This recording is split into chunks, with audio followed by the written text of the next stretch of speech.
हम सबने ये मिसाल सुनी है कि जंगल में मंगल, लेकिन मंगल में जंगल ये एक नई सी चीज है। और जिस जगह मैं मौजूद हूँ ये भी एक बहुत नई और मुनफरिद चीज है। ये वो जगह है जिसके बारे में कोई सोच नहीं सकता कि यहाँ पर पौधे होंगे, यहाँ परिंदे आएंगे, यहाँ पर हम सब्जियां और फल उगते हुए देखेंगे। अब आप हैरान रह गए होंगे कि मैं कराची में ऐसी कौन सी जगह पर खड़ी हूँ जहाँ सब्जियां भी उग रही हैं, जहाँ फल भी उग रहे हैं। अब ये वो जगह है जिसके बारे में कोई तसव्वुर नहीं कर सकता। क्लिफ्टन अर्बन फॉरेस्ट, हमने नाम बहुत सुना है लेकिन शायद हम जानते नहीं हैं इस जगह के बारे में। अब मैंने ये सोचा कि आज निकलते हैं बाहर और जानते हैं जी कि ये अर्बन फॉरेस्ट का कॉन्सेप्ट बेसिकली है क्या, और एक ऐसी जगह जहां पर पौधों का, फूलों का, सब्जियों का, फलों का उगना नामुमकिन सा था, तो इस नामुमकिन चीज को मुमकिन किस तरह से बनाया। सीईओ अर्बन फॉरेस्ट मसूद लोहार साहब इस वक्त हमारे साथ मौजूद है, हमें ज्वाइन कर चुके हैं। अस्सलाम वालेकुम सर, कैसे हैं आप? आप ठीक है? अल्हम्दुलिल्लाह। अच्छा सर, मुझे बताएं कि ये अर्बन फॉरेस्ट कॉन्सेप्ट बेसिकली क्या है, क्योंकि जो भी सुनता है हैरान रह जाता है कि कराची में समंदर के करीब पौधे भी उग रहे हैं, फूल भी हैं, फल भी हैं। तो मैं खुद हैरान थी कि ये समंदर वो जिसके बारे में हम ये सोचते हैं कि शायद यहाँ पर हम समंदर को एंजॉय करने आ सकते हैं, लेकिन बहुत सारी ऐसी चीजें जिसको हम एंजॉय कर सकते हैं। देखें, हमारे साथ बहुत सारे मसले हुए हैं, वो लंबी चौड़ी बात हो जाएगी, लेकिन ये जो आप देख रहे हैं जंगल, तो हुआ ये है कि 17 महीने में ये हो गया है। इसमें हमारे पास 82 डिफरेंट वैरायटीज के पौधे, क्रीपर्स, ग्रासेस, हर्ब्स हैं। हर तरह की सब्जी लग गई है और हमने वेस्टलैंड पे लगाई है। और यहाँ जब हम आए थे तो ये कूड़े क्रिकेट का ढेर था, और ये जिस पहाड़ी पे आप खड़ी हैं ये भी गंद ही है। ये गंद को जमा करके फिर हमने लगाया। अब ये है कि यहाँ हम टेक्निकली इसको लेमन टर्म में तो ये कहते हैं कि ट्री प्लांटेशन हो रही है, लेकिन बेसिकली ये इकोसिस्टम रिस्टोरेशन है। इकोसिस्टम कंप्रोमाइज हो चुका है कराची में। मैं चाहूंगी जरा आवाम को समझाएंगे इकोसिस्टम के हवाले से। जैसे बायोडाइवर्सिटी कहते हैं, अब उसके उर्दू वर्ड्स मुझे नहीं आते। बायोडाइवर्सिटी का मतलब ये है कि ये फूड चेन है। एक चीज को दूसरी चीज खाती है, उसको तीसरी खाती है, उसको चौथी खाती है, उसको पांचवी खाती है, और टॉप पे फूड चेन पे हम इंसान हैं। और हमारे ऊपर जो फूड, हमारे ऊपर भी जो चीज है वो मच्छर है, वो हमें खाता है। तो ये है कि इकोसिस्टम रेस्टोरेशन करना ज़रूरी था। इसमें अब बीटल्स, हनी बीज जैसे मैंने आपको दिखाई, उसके बाद शहद की मक्खियाँ, शहद के छत्ते, परिंदे, डिफरेंट परिंदे, उनकी नेस्टिंग, उनकी अब हम आपको नेस्टिंग भी दिखाएंगे। तो ये सब चीज़ वापस हो गई है। और अगर ये 17 महीने में समंदर के साथ इधर हो सकती है तो ये हर जगह कराची में हो सकती थी, तो फिर क्यों नहीं हुई? अब यहाँ पे आ जाता है एक्चुअल मसला। बिल्डर माफिया और रियल एस्टेट, ये हमारी कौम का एक बहुत बड़ा, अब लोग ये समझते हैं कि यही एक वाहिद चीज़ है जिससे पैसे कमाए जा सकते हैं। अब ये है कोस्टल सिटी। इसकी गिदरी क्रीक कहाँ है, मुझे दिखाएं? नहीं है, थी ना गिदरी क्रीक। कोरंगी क्रीक के जो सब क्रीक्स हैं, एक सब क्रीक दिखाएं? नहीं है। इस्यूरिस दिखाएं? नहीं है।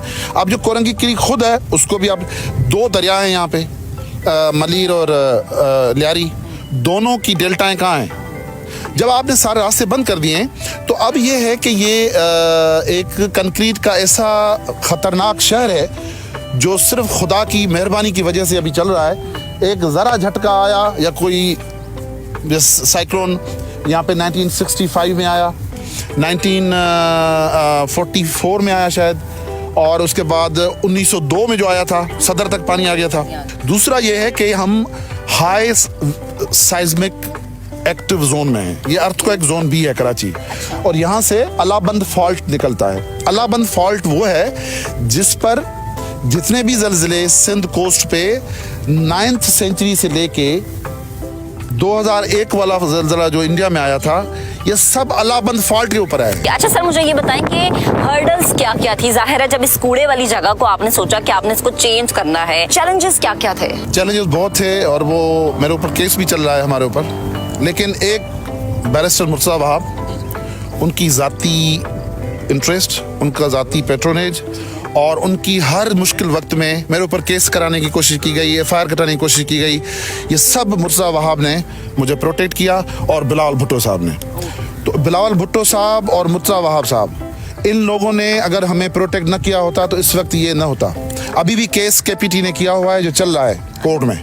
गुनाह हमने क्या किया है? दरख्त लगा रहे हैं। अब शुरू में तो हम अपने पैसे लगा रहे थे, बाद में मुर्तज़ा वहाब साहब ने मुझे ग्रांट दिलवाई सिंध गवर्नमेंट से।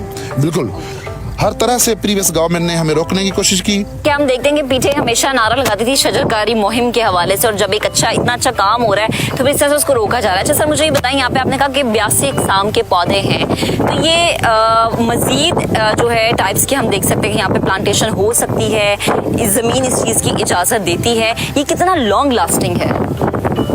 कराची में बहुत ज़मीन खाली पड़ी है और उन सब जगहों पे सब्जियां और फल लग सकते हैं। पूरा आपका शारा फैसल जो है उसमें से कोनों को निकाल के उसके ऊपर हम पपीते, ये अपना चीकू, गन्ना, केले शारा फैसल के बीच में आप लगा सकते हैं।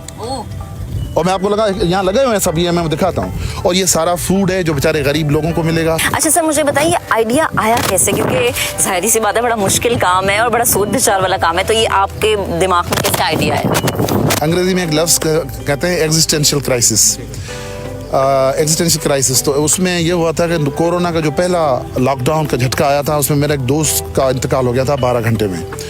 तो मुझे ये फील हुआ कि अगर मैं कल मर जाता हूँ तो मैंने किया क्या है दुनिया में, या आखिरत के लिए क्या किया है। तो फिर अपने पैसे लगा के काम शुरू किया। अब मैंने वहाँ जहाँ यूएन में था वहाँ से भी रिटायरमेंट ले ली, और अब बस यही डेडिकेशन है कि इस मुल्क में जहाँ जहाँ मंगल हैं वहाँ वहाँ जंगल लगाएंगे और लड़ेंगे और लड़के लगाएंगे। सही। अच्छा सर, ये इस प्लान को कितना आगे मजीद ले जाने का आपका इरादा है? इन फ्यूचर हम क्या क्या इसमें डेवलपमेंट देख सकते हैं? आपने मेरी ऑफिस झुग्गी जो है देख लिया है, हमारी झुग्गी है, और ये हम दोस्तों की टीम है। हम इसको पूरे पाकिस्तान में फैलाना चाहते हैं, बल्कि दुनिया के और ममालिक में भी। बड़ी अच्छी बात है कि वसाइल कम है लेकिन उसके बावजूद आप अपने तौर पे काम कर रहे हैं, एंड इट्स वेरी गुड कि आपको सिंध गवर्नमेंट इतना सपोर्ट कर रही है। लेकिन जैसे प्रीवियस गवर्नमेंट की बात की, ये बहुत ही ज़्यादा दिल दुखाने वाली बात है कि नारे कुछ और लगते थे, लेकिन किस तरह से एक चीज़ को, एक ऐसी चीज़ जो कि आवाम के इंटरेस्ट की है, उसको सियासी तौर पर देखा गया है। सो इस जगह पर जब मैं खड़ी हूँ मुझे यकीन नहीं आ रहा कि मेरे उस पार जो है समंदर है और यहाँ पर पौधे भी हैं, सब्जियाँ भी हैं। ये मज़ीद जब डेवलप होगा, आई विश के लोग यहाँ पर आए, विजिट करें, लेकिन प्लीज़ इसको अपना समझ के विजिट करें, अपना शहर समझ के, गंदगी ना फैलाएं, अपने शहर को साफ रखें।